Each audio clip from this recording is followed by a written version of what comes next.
Tracy, if you don't mind, just run through quickly your top 10. Then Ricardo will share his. Then CC will share theirs, and then I will close things off because hey, it's my show, right? All right. So Tracy, just running through your top 10. All right, so here are my top 10 films for 2023. So number 10, Megan or M3 Gan, whichever one it is, because it was fun. I should Oh probably yes, start with right. this. Yes, January the 6th. I should January. just January the 6th it came out theatrically. So I was like, yes, joy for joy. Yeah. This list that I have here, I literally have it subtitled as Tracy's Year of Comfort. So these are films that some of them may not have been critically or financially a success, but I saw it and I was like, I love it, I need it, and obviously there are some of them that was a hype train. You know what I'm talking about. So number Right. 10, Megan, that is real. Number 9, D&D Honor Among Thieves. My geek sister Nice. was like, you need to watch this movie, and I'm dragging you to the cinema. And she dragged me to the cinema, and I saw it. And I have never played D&D. I have never cared to play D&D, but I sat down and I watched this movie. I was like, this is cool. I would like more of this, please. So that's number 9. Number 8 is Blue Beetle. Nice. Because Okay. Nice one. Absolutely. I thoroughly enjoyed it. I like the idea that he is even though Superman is going to be the big tentpole movie, Jaime is basically the first person from DC Studios, the first character from DC Studios. So, more power to it. And the intimacy of the family and all of that, that was just joy. So I had fun with that. Number 7. Now, given the fact that I have Mission Impossible could have been better. I know it's going to say something when I say what number 7 is on my best of 10 list, but number 7 is Fast X. Because Wow. it's my problem. I forget about this movie. How you can forget about Fast X, Ricardo? Come on. I check out our franchise about 4 movies ago, so There's a problem that I have, and I saw it, there's a problem that I have with these franchises, and it's like this. If Fast and Furious had more pedigree actors in it, I feel like people would give it a little bit more. So, like, you have your Tom Cruises, you have your whoever's going to be Bond, you have, your Henry Cavill coming out next year in Argyle or whatever. And so stuff like that is always going to get a little bit more boof than, Vin Diesel Ball and Family every 5 minutes. But this movie was just so much fun. One, two, it is basically the Joker versus Batman. It is Street Joker versus Street Batman. Where Dante and I really appreciated Jason Momoa as Dante and this Dante Ashante. So that became my number 7. Where is it? Number 6. Number 6 is Polite Society because it brought me back to the Bend It Like Beckham days and the idea of directed by Anita Manzoor. But I like the idea of it, and even the sisterhood and trying to save your sister from this maniacally evil family and the wedding and how it turns. And the main villain of it is actually the villain in Miss Marvel. I was like, I see what you're doing. This is hilarious. So that was number 6. Speaking of number 5, The Marvels. Number 5 is wow. Hey, I teach don't his own, know right? Teach what. his own. Yeah. I swear I don't know what the critics saw because, like, I mean, even that musical interlude on Aldani, I was like, oh, this is just too much hype. But what I liked about it is that Joss Whedon had said this thing, and I always go back to this. Joss Whedon had said when he did the first Avengers that he had done it, even though it's an ensemble movie, it was done from Steve's point of view. So Steve is this fish out of water who is meeting this team and this Hulk and all these other different people. How is Steve, the soldier, operating? And this film is basically from Imani's point of view, from Kamala's point of view. Right, so Kamala has now, Kamala is meeting her idol, and her idol has a niece, and that has some family dynamic that needs to get. I really wish they had dived in a little bit more, but and I have this one particular headcanon which I will keep to myself, but I have this thought process in terms of what was really going on with Maria. But I thoroughly enjoyed it. I have the soundtrack The Laura Kaufman soundtrack is just joy. So that is number 5. All right, so number 4, Spider-Man Across the Spider-Verse. There is Nice. I Yeah, there find we no go. fault with this film. I really find no fault with this film. This art style, the way how it's done. Okay, all right.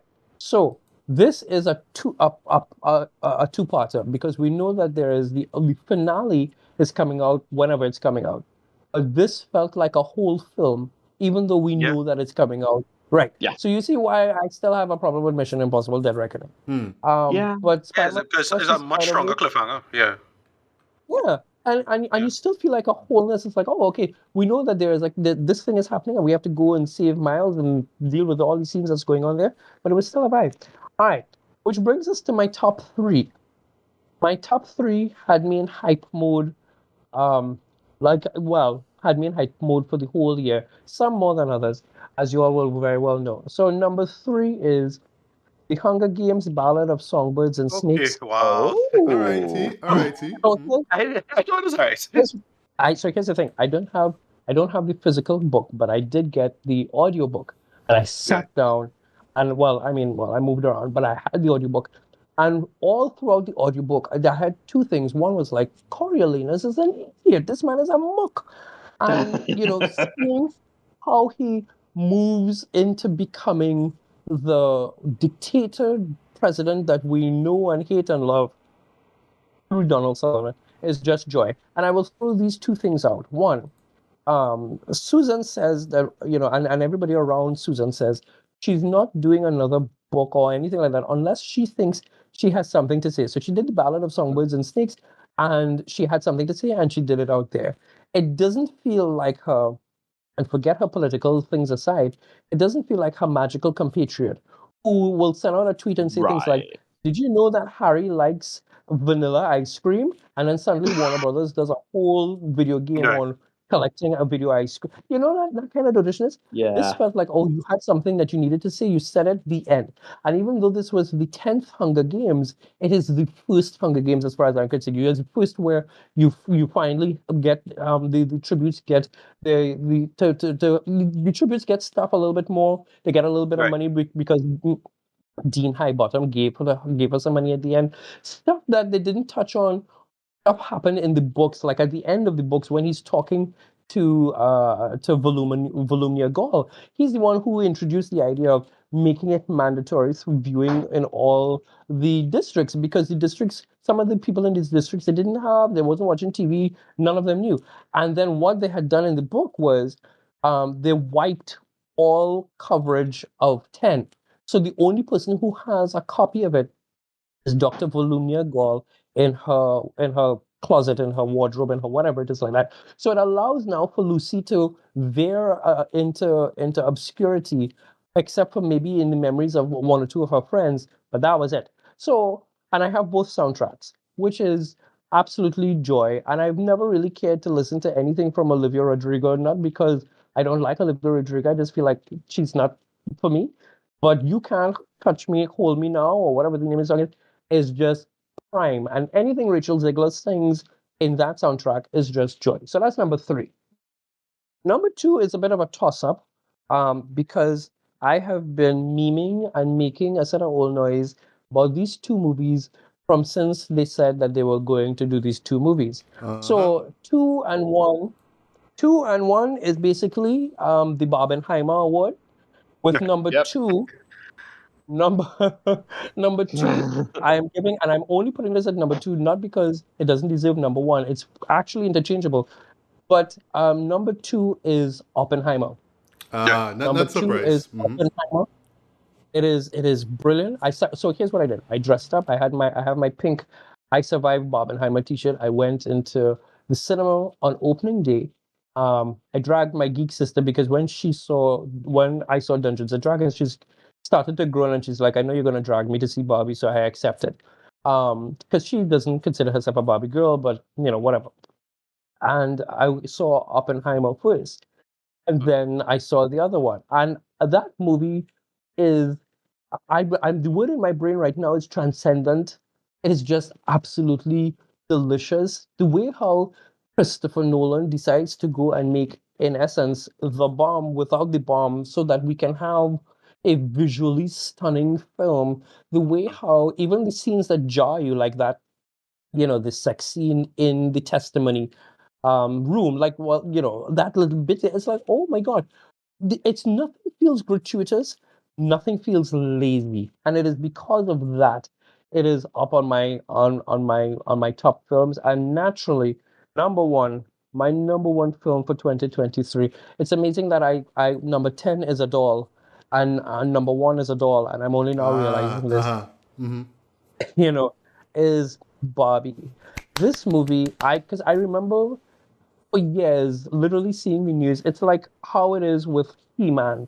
Every 5 minutes, there's a He-Man piece of news. Oh, they're going to have a new He-Man movie. Oh, Noah, whatever his name is going to be in He-Man, and nothing ever happens. And I heard this stuff about Barbie. I heard Amy Schumer was supposed to be attached. I heard when Anne Hathaway was supposed to be attached. I heard all these stuff, and nothing happened. And then I heard, oh, okay, we're actually doing this. And I said, good, let me see what's happening. And then the November for a CinemaCon. So in December 2022 or November 2022, they dropped those first photos with Barbie in her car and Ken leaning up on a pillow with his Calvin Ken underwear and his jeans. And it's like, oh my God, this is a movie. And then somebody released that shot of them in on the roller skates. It wasn't official shots, but it was just like paparazzi shots or something like that. And I needed it. And everything, the Dua Lipa soundtrack, even, not the Dua Lipa soundtrack, but the Dua Lipa song, bringing in Barbie Girl, the way how the film ended, the final scene of that film, because that was nowhere near anything that I think I would have ended the film on, but that was just brilliant. It had heart. I saw a great deal of guys, and I mean like older guys and young guys, and it wasn't just, oh, I'm being dragged because my girlfriend wants to see it. No, no, no. Right. They were there front and center in pink, enjoying Barbie. And I love this movie, and I'm fearful for this movie as well, because now that Mattel has their own Kevin Feige department and talking about, well, we want to do X, Y, and Z. The only other thing that I'm looking out for from Mattel is Barney, because it's Daniel Kaluuya. Right. The way how they're talking this about is fascinating. Yes, it is. It really is. The way how they're talking about it, they say it's going to be dealing with like adult themes and like, well, frustration, sadness, and all the other things. And I have this kind of quasi Ted vibe, like Barney is all I love you, you love me, but you know what? Nobody has time for love in this world. And I want to see what Daniel Kaluuya, as executive producer of this film, does. I don't need to see the Magic 8 Ball movie. I don't need 12 Hot Wheels movies.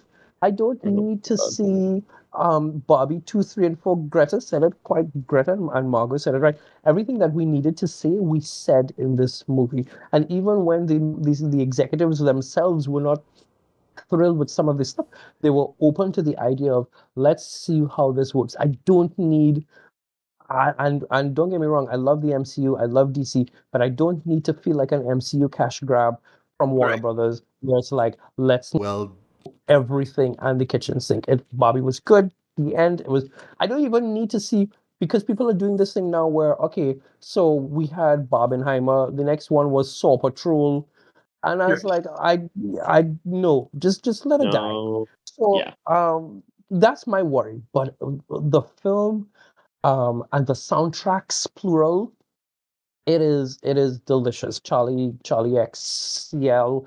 I mean, like, oh my God.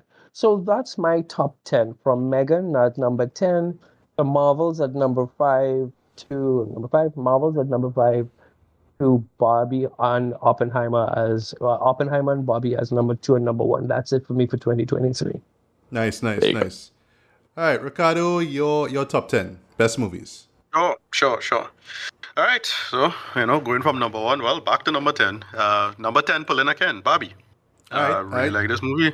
Dug the hell out of it. They made all the right calls for it for the most part. It dropped a little bit in my eyes over the time because it had some really solid critiques of it for the most part. But again, for a movie this size, it's kind of hard to avoid.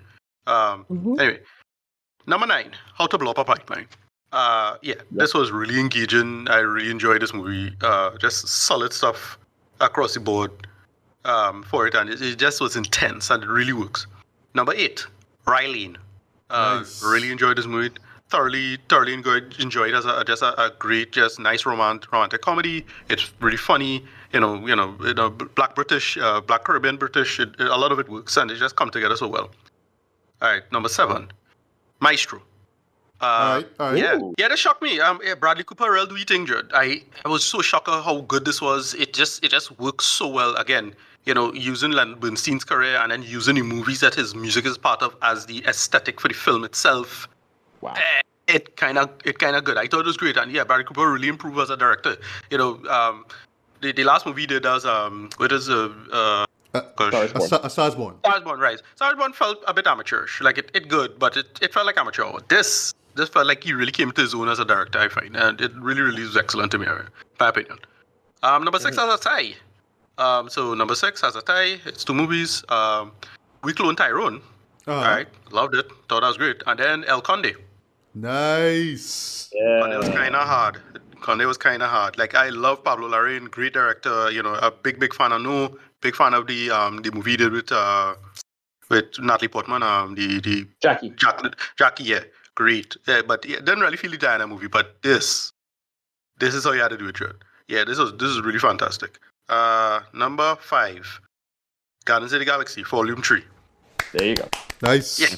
I mean, Nice. in my humble opinion, I kind of gonna say it. The more I think about it, I think it's the best of the Guardians movies, in my opinion. I mean, this just comes together so well. Loved it. Just the stuff with it with Rocket was so damn good. Just really emotional, great action sequence at the end there. Everything just come together so well and really genuinely heartfelt stuff. And if this is the template for James for the DCU, already. In Gun We Trust. Let go. Gotcha. In Gun We Trust. In Gun We Trust. Number 4, Killers of the Flower Moon. Okay. There you go. What can you say? Scorsese really bring it to this track. Yes, he This did. was so damn good. The man just bring it. He reframed the book and the narrative in a really smart way. It really works and comes together. It doesn't flow all that well, and it could have flowed a little better. If it flowed better, it'd probably be higher on the list. But and then when it gets to the material that the book covers, it starts to pick up speed and really comes together well. As I said, the only weak link was really Leo in this, but everybody else. I mean, listen, Robert De Niro just disappears into his role, Dread, as a truly menacing and villainous figure. Yes. And to find out, and then on top of that, a guy like that, the guy was a real person, goddamn brutal. Lord. But this was excellent. I'm familiar with the story, loved it. Scorsese, and then that final sequence with the reframing of it in the true crime kind of thing they was doing, brilliant. Scorsese make his appearance. This one surprised me. So number 3, I am surprised this stuck so high on the list for the year. I really thought this would have dropped off or drop at all, and it actually didn't for me personally. 1001. I did not expect to enjoy this as much as I did not expect to enjoy this as so much. The thing with this movie, it going normal, until the last reveal about someone. I'm wow, you serious? That real dread, dude. It's such a great, it is an emotional gut punch in a weird way. It's not like a typical, emotional gut punch. Because they didn't do it's not Precious. It's not that bullshit. The Precious was trauma gumbo. Hated. I not too much about the hate. I'm not saying I hate Precious, but Precious didn't work for me because it felt cheap. The trauma felt cheap in my opinion. This comes together so well, and again, Tiana Taylor just really nailed it in her performance, Dread. She was amazing, and it just worked so well for me. Number 2, Across the Spider-Verse. But of course. There you go. What can you say? Brilliant. What can you say? This was just, art style, across the board. Story was solid. It does the exact opposite of the Flash narrative, and it does it better. And to me, has the right answer about that. It's surprisingly surprisingly subverts the genre and the material given what they're doing. And it's something everybody and their mother doing multiverse, but they do something really smart and interesting with it in this one. This was the film I wanted the first one to be in terms of focusing on Miles. I find Miles and feel truly centered in that one, in my opinion. In this one, he does, and they boy say, "I'm gonna do my own thing," and that was it. that was the moment. It's like, yeah, they really make it work and really comes together brilliantly, in my opinion. And I mean, this movie does look amazing. All the little animation thing they did, like they have Miles and I think Miles in ones and other characters in twos in terms of animation frame rate and all these little small things add up. Hobie, amazing character played by Daniel Kaluuya. I mean, everybody come together so well. Great story. I just really love this, and the cliffhanger just such a great cliffhanger and really works through it. Like it just does a damn good job with this. This was on like in terms of hype, it's up there with me with Infinity War. They say how the end in Infinity War just had a hyped for the next one. Yeah. Same thing. And I just came out of that like super hyped, Jude. I loved it. And number one, not a surprise, Oppenheimer. Yes, sir. That bomb, Jude. That Nolan did it, Jude. This was excellent for me as a history nerd, as a history nerd, as a science nerd, and as a history of science nerd. It's just so damn good, and it kind of funny how it's played because it's played like basically like a Marvel movie almost, like it's a Marvel movie but for scientists of the early 20th century. That's basically what it felt like. It was like they had a part with it had a part with Kurt Gödel, right? Just all seen it, Kurt Gödel in it. Kurt Gödel, the very popular mathematician, arguably one of the best mathematicians ever. And it's like he's a Doctor Strange cameo or some bullshit like that. Like, what's going on here? Like, Nolan knew it, but it was funny. And it was good. Like, the man just, listen, it was so damn good. Everybody come, pulled it together. Nolan was excellent. The bomb sequence, great. And my boy from Peaky Blinders, the man dropped it. Lord. Yeah. The man dropped it. He was just such a great lead. He just nailed the part perfectly. Great conceits. The movie have some little nitpicky issues involved with like the history of it and the framing, but that's the story. Like it's a book. He based on the book. It's that. So I don't really fight on like stuff like Indians on the land and them kind of thing, right? That you had to complain about. But that's what it is. That was the book and the framing of it. But it was really excellent. And yeah, Gary Oldman's cameo was just so ghoulish and well done. And like that was sell the movie for me. It's like everything was going good, until that last sequence. It's like, all right, we know we dealing with here. Great framing, great story. Everybody just comes together to it. And yeah, number one, Oppenheimer. Nolan did it. It was really fantastic. It really felt like the culmination of his career. Agreed. Really excellent stuff. Yeah. Agreed. Yeah. Right. Yeah, so that's me for 2003. Right. I got 5 discoveries and then 5 best of the year. Okay, Right. Cutter's Way, 1981, directed by Ivan Passer, pretty much like a serious version of The Great Lebowski, which sounds like a terrible pitch, but it isn't. Like you have like a noir murder mystery with a group of absolute with a group of absolute misfit characters. Jeff Bridges is in it, and he's going to be good. But shout out to John Hurd, who's also in it. This is absolutely great. The titular Cutter, he's fantastic. Most people know him as like Kevin McAllister's dad from Home Alone, but he's in this fantastic. Also great in Paul Schrader's The Cat People. Okay, Missing, 1982, directed by Costa Gavras, who is kind of on the top of my list of filmmakers who make I Didn't Know You Could Do That movies. Drama set against the backdrop of the Chilean coup of 1973, based on a real story, and the film never lets you forget it, about a man who travels to Chile to investigate the disappearance of his son, who was a politically left-leaning active American journalist. The dad is played by Jack Lemmon. The wife, who's also still looking for her husband, is played by Sissy Spacek. The score is by the guy who did Chariots of Fire and Blade Runner, Vangelis, yes. Truly fantastic movie. Absolutely. It's harsh. The way the film depicts violence, the way the film depicts just the absolute brutality of this regime, and also the chaos of a coup, and also how the film kind of becomes this mystery as they're trying to find this man, it ends up kind of getting into America's involvement in the Chilean coup. And the fact that this film is put out by an American studio feels like biting the hand that feeds you in such a significant way. Cannot recommend enough. Heaven and Earth, directed from 1993, directed by Oliver Stone. The conclusion. Oh, fantastic! Oh, wait, really? Yeah. Huh. No, absolutely fantastic film. The conclusion to his Vietnam War trilogy with Platoon and Born on the 4th of July, although honestly with Oliver Stone, you could kind of make the argument that the Vietnam War kind of hangs over his whole body of work. But based on the books When Heaven and Earth Changed Places and Child of War, Woman of Peace, both written by Lee Hayslip, I believe is how you pronounce the name, based on her own life, tells the story of a woman growing up in Vietnam during the conflicts with the French, the Civil War, the American involvement, and then the Vietnam War as we know it, but always told from this very personal perspective. Again, harsh, brutal. There's a lot of and not just in the fact that you get to see how much you get to see what a woman in that environment goes through and all that, and all the different personal dynamics, but even just beyond the war itself, her life and all the different ups and downs, this whole period where she's married to an American GI played by Tommy Lee Jones, and he's phenomenal in that, but that whole bit is a really interesting it's a nice companion piece to something like, say, The Quiet American, if you remember that from early 2000s. Yeah. That had that same kind of with Marlon Brando, floatiness. Yeah, that it keeps kind of floatiness to the whole scenario. It's you understand what's going on here. You get why it didn't just start just sooner. It's some real planning went into that. Yeah. It's and it's so phenomenally well executed. Again, absolutely brutal. Also meditative and reflective in a really great way. Oliver Stone at the time was a practicing Buddhist, and there's kind of an element of that. And right. He and the writer and the main character, the writer herself, connected on that particular point. So there's that whole aspect to it. Really good.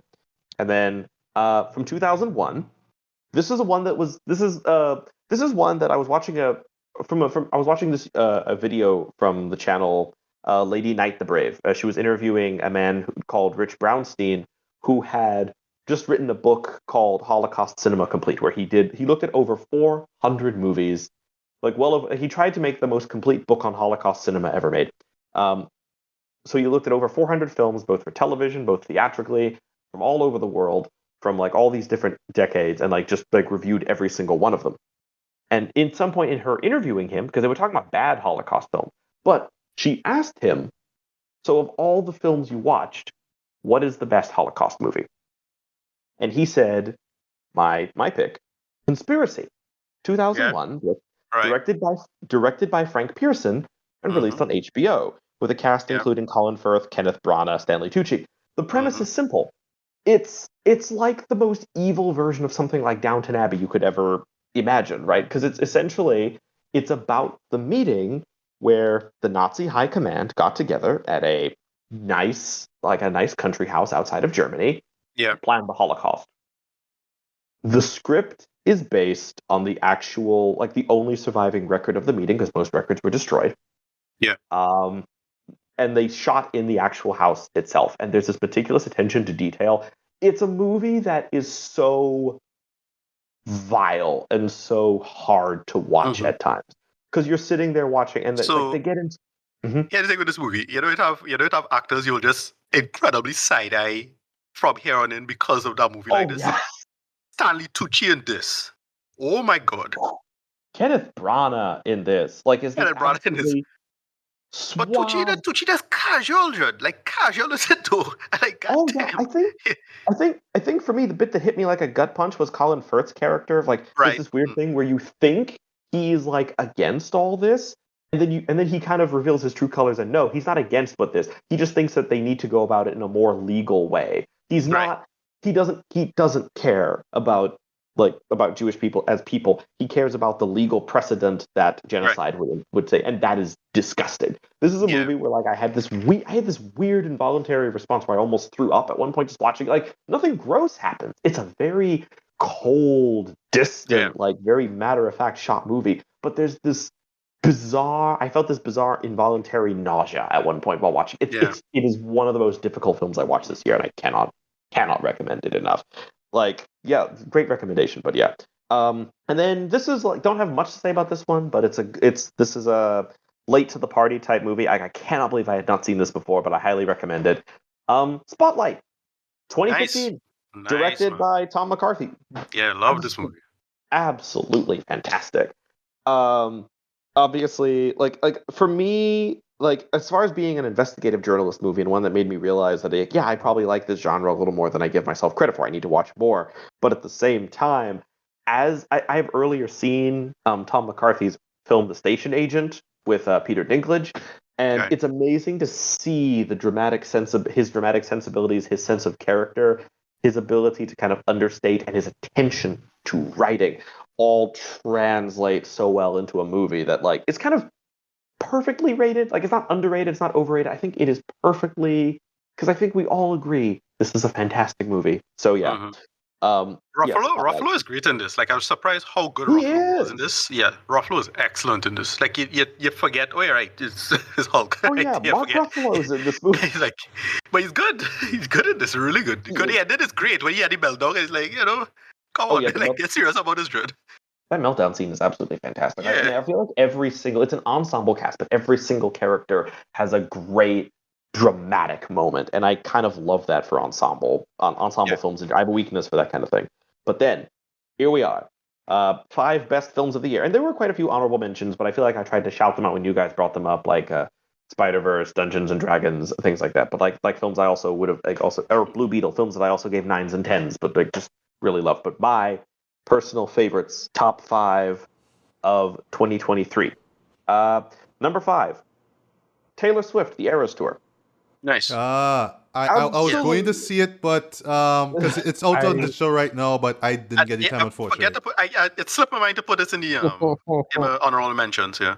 Yeah, no, it's for me. I feel like there's that 2 layers to it that I said in the review, in my review with Matthew, in my review with everyone a few months ago. I stand by what I said. It works on 2 levels. It works as a metatextual, like looking back and celebration of her career up until this point in its entirety, in all of its in all of it. But at the same time, it also works if you're someone like someone like Matthew himself acknowledged, like someone who's a little less into it. Well, this is also a great film as like an introductory thing. Like here is kind of like a little bit of each of the different albums. If there's certain I almost feel like you're supposed to watch and have certain songs that you like more than others because it's like, well, go check out that album because it's more of like that kind of. And she gives such a good job of giving you the vibes for each of the different albums, and it does create a brilliant stadium concert experience, especially for someone like myself who, even if I had the means, stadium concerts seem especially unappealing to me. But the way it's shot, fantastic. Cannot recommend it enough. Number 4. I think if I remember correctly, yeah, all the rest of these are from directors.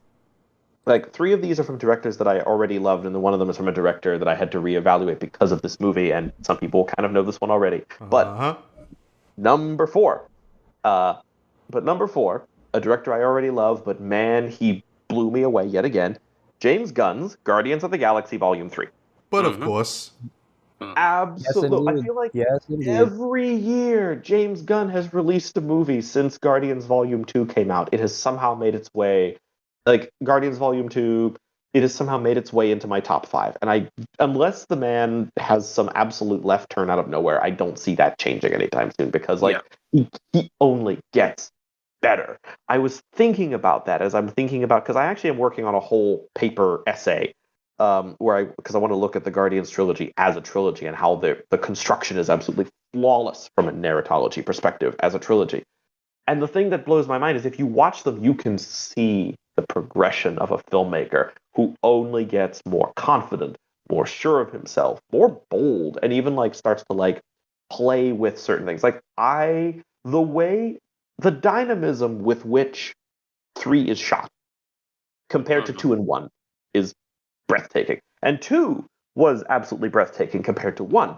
And the action scenes are done, the violence, the MCU's first F-bomb, the humor is razor sharp as always. The performances, this man, and I am a super fan. I've obsessively rewatched the first 2 movies, especially the second, many times, and this man still managed to have there be plot developments in the 3rd movie, conclusions to arcs that I didn't expect, but looking back, I'm going, wait, that actually makes complete sense. Wait, that's what we've been building to this whole time. Oh my god, this man is a genius. Number 3, Killers of the Flower Moon, Martin Scorsese. Nice. Again, my problem with Scorsese is that every time anyone asks me what my favorite Scorsese movies, it always ends up being the last one I saw because this man No, this every time, like whether it's looking at older stuff, whether it's like new things he has coming out, he's a genius. And like again, like all the best artists, he only gets better at his craft as he gets older. He only gets more reflexive. Like he handles more complex. Like this is a man starting from pretty high, although like obviously even he would say his early career was a little rough.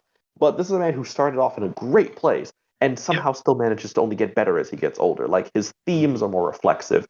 His craft is the best it's ever been. From a technical standpoint, whether it's both the confidence of it and just the technical competency of it, his work, Killers of the Flower Moon, is his best work that yet. And I thought that about Silence too, and he still manages to blow Silence out of the water just from an absolute technical perspective. Mhm.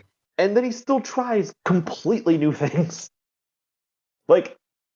Any artist who is as old as Scorsese is, who is still not only refining his craft but still experimenting with new things, will always have my respect. I'm shocked that somebody his age gave us Wolf of Wall Street. Right? Whatever my thoughts on Wolf of Wall Street, I'm still impressed on it. How wild that movie was, dude. Like, geez, oh yeah, like, you serious? and then his run from Wolf of Wall Street has not missed. Not a miss since Wolf of Wall Street, and it's what is happening? So yeah, Killers of the Flower Moon. Number 2, not quite number 1, but almost there. Number 2, a filmmaker who made me completely reevaluate the way I think about him and even about the subject he was tackling in this movie. But Oppenheimer, Of course. directed by Christopher Nolan. Before this year, if you had asked me what my thoughts on Christopher Nolan was, I would have told you he was overrated. I would have said, "Oh, this man is boring. He doesn't make movies that are like his best films are intriguing, but his best films are things like I would have said if you had asked me his best film was the one he did with Guy Pearce was earlier on in his career, Memento, yeah. That was my favorite of his. You can leave that, man. I never even got around to Dunkirk, and then Oppenheimer happened. And I'm like, okay, now I gotta go back and I gotta check out all the stuff I missed because I missed something.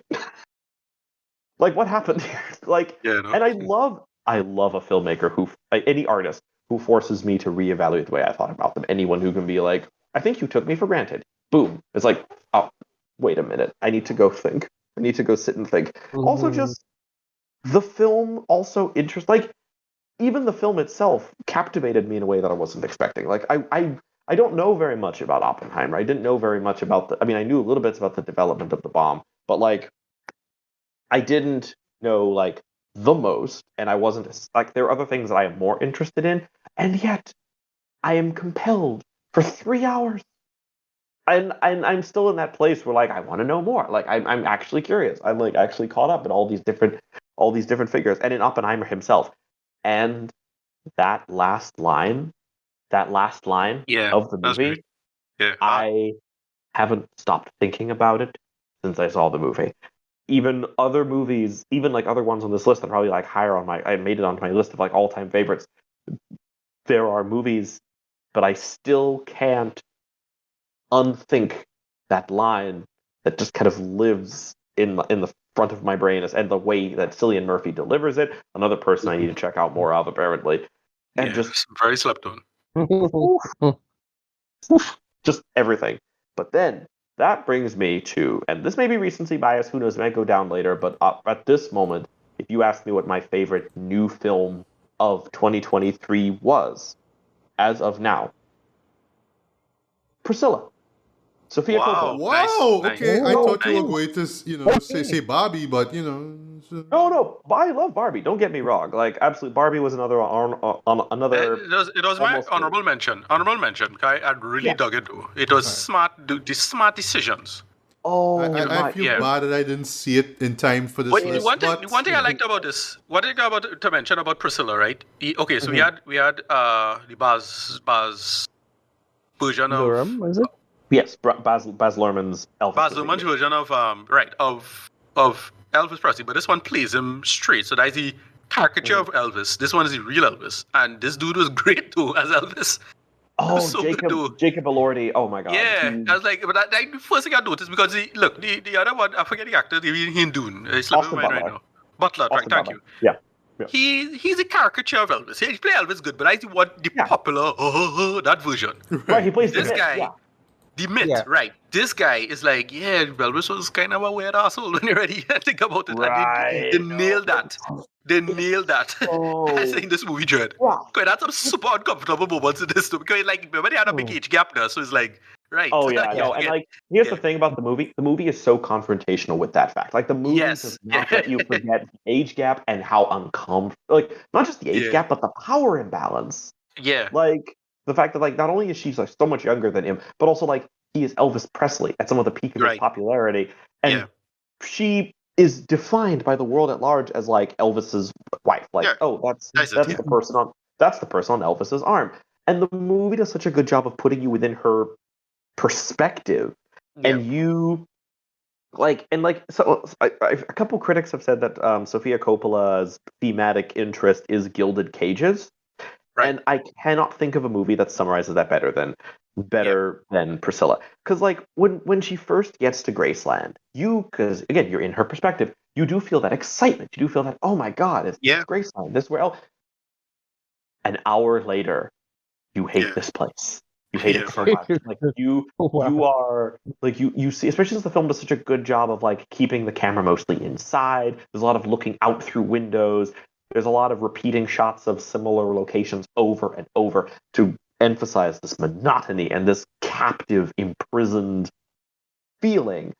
And it's weird because it balances between. And I think I want to read her book. Like her book so badly, because the movie does this great job of oscillating between when Elvis is not there, how lonely she is, and how like absolutely alone and lonely and with no one to talk to, with no one to associate with she is, and like how devastating that is.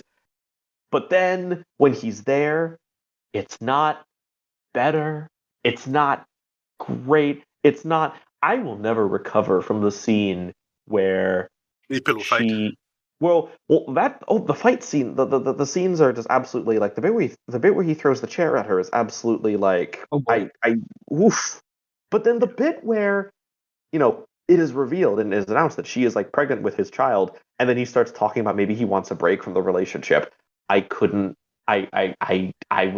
was furious in so many ways, especially since it comes so late in the movie where like, she's been his prisoner, his pet almost, his like, and then like you get to that point, it's like I'm furious, which is why it builds and lands on the most satisfying ending to a movie I've seen. And this was a year where we're like Guardians of the Galaxy's last scene is really satisfying and really deeply satisfying, and it feels like the culmination of a trilogy of stuff. But Priscilla's finale is deeply emotionally satisfying. And that needle drop, I cried in the movie theater when I realized what the needle drop was and the full implication of it hit me. And as she as she just, oh my God, no. Priscilla, best film of the year, bar none. And this was a year with some stiff competition. Like this was we had a lot of flops. We had a lot of like Quantum Manias and Indiana Jones 5s, but like there was also some absolutely stiff competition this year, and even in a year of stiff competition, Priscilla is the one that I am still like one of the ones I am still raving about. Wow, well, you pretty much have me very excited to see that show. Again, I wanted to see it in time for this, but time, you know what I mean? But I will check it out because I have a feeling we're going to be hearing about that come Oscar season, right? And I'm going to talk about that with my list, which I'm going to start off with immediately, right? So, number 10, The Holdovers. You expect to hear about this come Oscar season. From Paul Giamatti to Dominic Sessa to Devine Joy Randolph. I said in my review, I believe all three will get Oscar noms. I know a lot of people are riding on Devine to win Best Supporting Actress. And I'll be happy if she does, right? But yeah, as far as just a Christmas film, as just, exploring these characters and how they deal with loneliness and how they just find unity and, they find that camaraderie. Yeah, it works. It's very heartfelt and, just endearing and not as mean-spirited as its rating might lead you to incline, right? But yeah, great film. Number 9, Past Lives. Such a great romantic Nice. drama, man. Wow. And Ooh. especially the end really, really hit me, right? And just the premise of it, I can relate to, the whole idea of, what if, things played out differently and I was with this person, but, it didn't play out. But what if you met with that person again and you're in a different place? How would you feel and how would that other person feel, right? I just love how they explore that, very well put together film. Also, I believe that will get some Oscar buzz some way, shape, or form, right? So, CC, I see your Taylor Swifty era store and I raise you Renaissance, a film by Beyonce. That's my Okay. number 8. I saw this on big screen. Don't mind, I had to pay 100 TT to see it, but hey, it was all good. Yeah, but I had an absolute blast, and this is coming from somebody who loved Renaissance, the album itself. That was actually my top 10 as far as best albums of 2022 goes.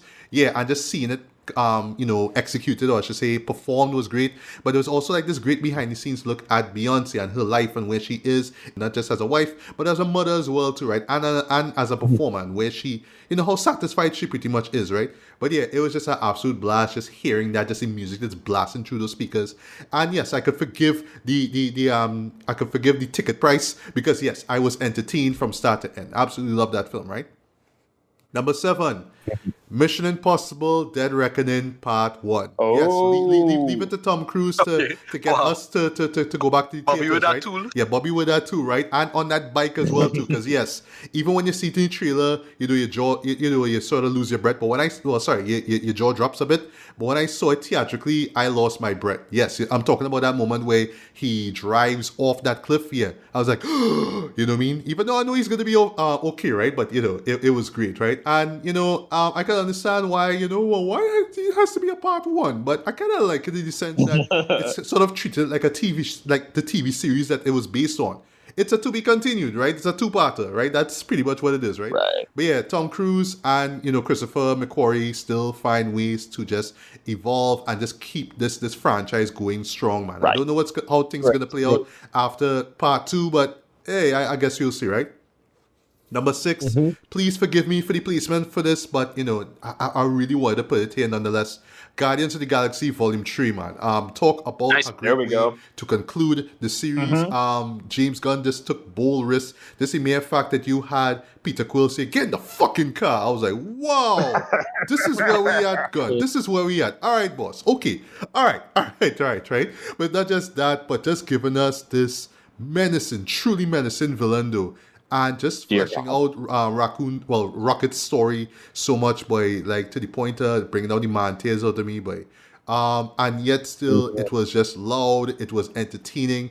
The needle drop, the Beastie Boys needle drop though. That sequence alone is one of the most thrilling things I've seen all year, man. And it was just James Gunn just ending off his trilogy with an absolute bang, man. I can't be mad at that, right? Number 5, forgive me, Tracy, for the placement. Barbie. Yes, as I said before, this is destined to be a cult classic, man. Just from the dialogue, from the weirdness. I just like shows that just bold enough to say, yeah, we're gonna be weird and silly, but we're gonna have a lot of heart and humor to it, right? Yes. Margot Robbie is stereotypical Barbie, you know what I mean? And it's just all these great, secondary actors or whatnot, right? Whether it's Issa Rae, whether it's Kate McKinnon, and of course, Ryan Gosling, who absolutely killed it as Ken, right? And I'll close to this, right? Because this is where I'm going to be talking about Oscar stuff now. Billie Eilish, what was I made for? I could see this being nominated for best song. I know she won for the team for No Time to Die, which I wasn't really a big fan of, to be honest. But Like, it's not bad, but I would rather. I could see a win for this. I could see a win for this. Right. Yeah. Right. Number 4. I don't know why nobody mentioned this, boy, but John Wick Chapter 4, boy. Like, that had to be my number 4, boy. That was my number. That was my number in my thing. Or in your honorables. Yeah. Okay. All right. Well, my bad, right? But yeah, as I said in my review, Chad Stahelski, boy, remember that name. He is going to go down as one of the best action filmmakers ever. You could put him up there right now with the John Woos and I don't know, the Sui Hawks and all those guys, right? He just killed it though. He stepped his game up. He stepped this franchise up though. And while I want to think that this is the last chapter of the John Wick saga, I mean, we know we had that Continental prequel which nobody asked for, and I heard that was trash, so I didn't even bother to watch that. But yeah, talk about a hell of a way to end this series, right? You can talk about Keanu Reeves' stoic performance for days, but I thought that he rose to the occasion. Donnie Yen was a badass shot though, and for me, what I just really love about it though is that even though it is just this revenge, this action-packed bullet riddle, revenge film. They make sure to make this shit look gorgeous though. This has some fantastic cinematography in it, to the point that I just watching shots and like, Hotline Miami sequence, right? Yes, they did, and it was badass too, right? Yeah. To the point that I'm just watching shots like, you're just showing off right now.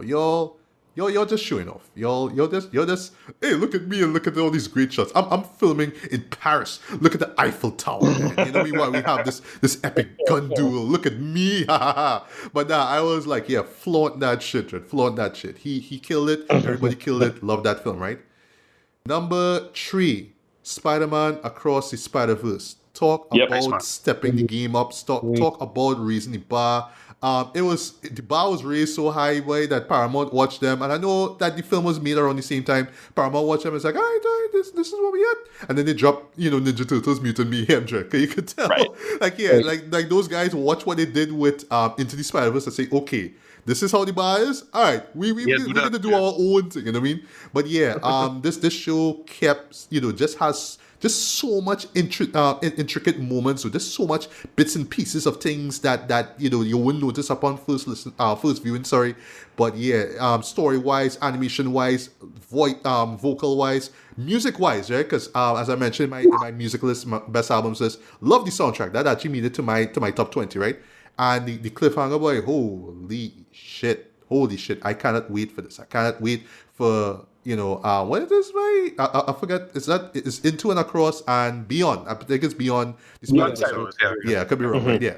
Number 2 and number 1 could be interchangeable for me, and here's where I'm going to talk about Oscar stuff. Also, speaking of Oscar stuff, Spider-Man Across the Spider-Verse for best animated feature, please. It better. I mean, Into one. The first one, get Into one. So I mean, across, right? I mean, it's obvious, right? Yeah. Right. But yeah, 1 and 2 are interchangeable in my opinion. But I'm just going off of the one that really hit me the most as my number 1, right? So number 2 is Oppenheimer, man. Nolan delivered his magnum opus with this film. And I actually recapped this and my number 1 film, in preparation for this, right?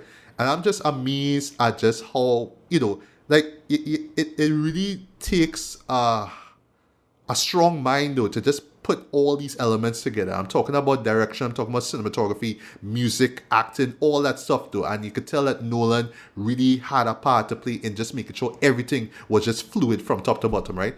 Right. Just calling out the gate, Ricardo agreed to disagree. Cillian Murphy for Best Actor, hands down. Best cinematography. Yeah, probably. I mean, Robert Downey. Yeah, Robert Downey, Best Supporting Actor. Yeah, Robert Downey and Robert De Niro might compete against each other for Best Supporting. Yeah.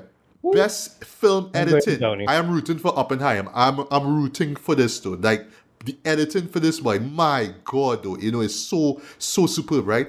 And I know there's others I can mention too, but I have to mention the obvious one: Best sound design, boy. I am just watching this and I'm hearing the sound. And this is before we even get to like the actual test, right? And when it went, and I'm just amazed at just how they use sound here, right? But yeah, when you get to the test, boy, and I'm really glad that you got to see it, you watched it in IMAX, Ricardo, boy, because yeah, like even at home, I was taken back to when I saw it and heard it for the first time with the explosion and how they execute that, though. That was just amazing. But yeah, I could gush on for days about this, but yeah, Oppenheimer is fantastic, right? But I would say, right, the reason why I kind of have it interchangeable is that while my number 1 pick, it's more in the traditional style of how filmmaking is, I could see Oppenheimer as a pure example of how to take that classical style of filmmaking and modernize it, make it feel contemporary, make it feel fresh, so that, future generations could watch something like Oppenheimer and be like, this is how we use editing, right? This is how, okay, I like this. It's different, but I like this, right? But for me, number 1 was a show that I sat through from start to the end. And when I say end, I mean 3 hours. I meant when it reached the 3 hour and 24-minute mark. You all know what I'm talking about. Killers of the Flower Moon is my pick for nice. best movie of the year. And I call this Nice, one time, man. this is my pick for best picture when it comes to next year's Oscars. But I hope so. I felt that passion that Scorsese had for this, right? And I'm gonna say this, right? These two could go head to head, Dread, for best adapted screenplay, Dread. Like, I was amazed at what Nolan did, because Nolan co-wrote the script, if I'm not mistaken, for Oppenheimer, right? I was amazed at how he adapted American Prometheus, right? But I was even more amazed at how Scorsese and his co-writer adapted the Killers of the Flower Moon book, right? And how they reframed it, from the, shifting from the FBI's perspective to that of the people involved, right? It was great. Lily Gladstone, Best Actress. Calling out one time, Best Actress, right? Leonardo DiCaprio for Best Actor, not really, but I really did enjoy the performance, right? And Robert De Niro, I want to see the Roberts go head to head, but De Niro and Downey Jr., bring it on, right? But this was just a fantastic story. It was just so well told. It was, and again, this is, as I said, CC, this is Scorsese at age 80, and he is still bringing that energy. He's still bringing that realness. He's still bringing that creativity to the table when it comes to this. Though well directed, so well written, so well structured. Everything about this movie works, even right down to the end. That still hits me so deep, hits me so hard, I should say. The second time I saw it, man. But expect to hear. I am rooted for this to win Best Picture. But I will be happy if Oppenheimer wins Best Picture. I think that will be like, oh wow, like again, we could break away from the traditional norm and do something a little bit more experimental. I like that, right? But I do honestly think that the Academy will be charitable to Scorsese and give it to make Killers win, right? I'll close this, right? Even an even bigger head to head that I want to see out of this though is Nolan and Scorsese go up for Best Director, right? Like, I would love to see how that plays that's out, right? hard. And in my head, I'm rooting for Nolan. I want Nolan to win. But if Scorsese wins, I'll be happy nonetheless. So I'm rooting for both of them.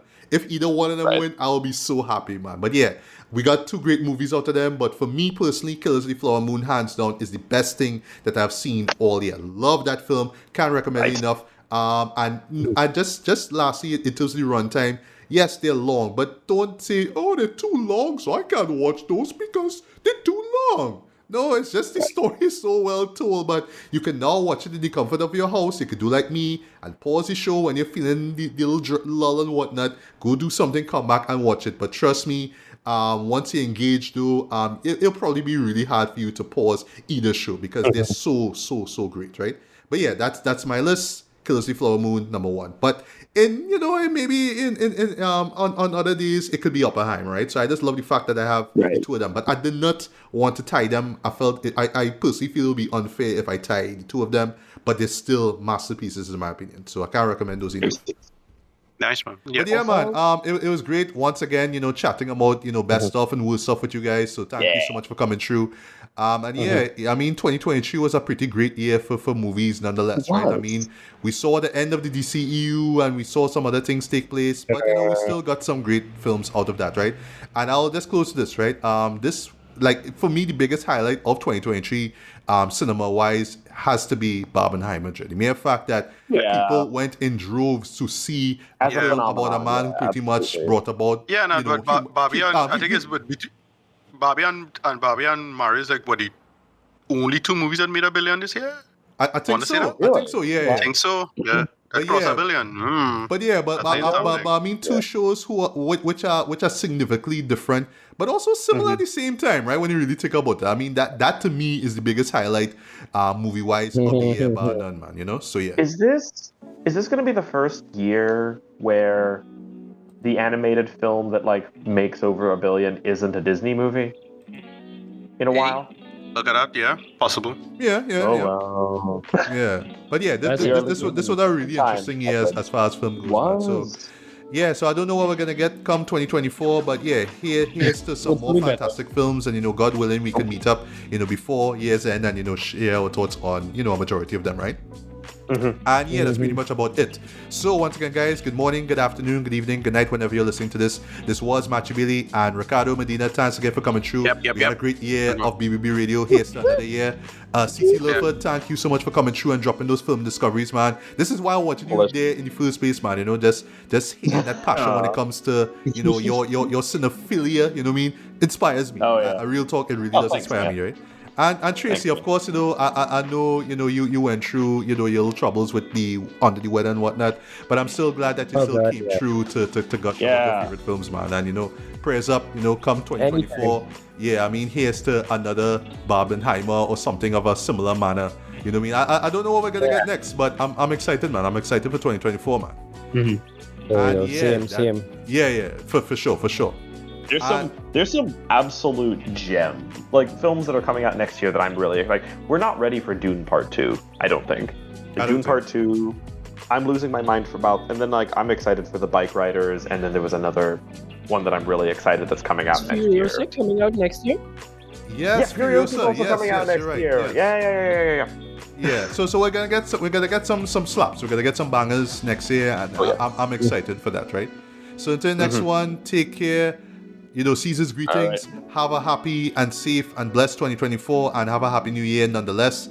Take care until the next one. Peace. Peace out. Yeah.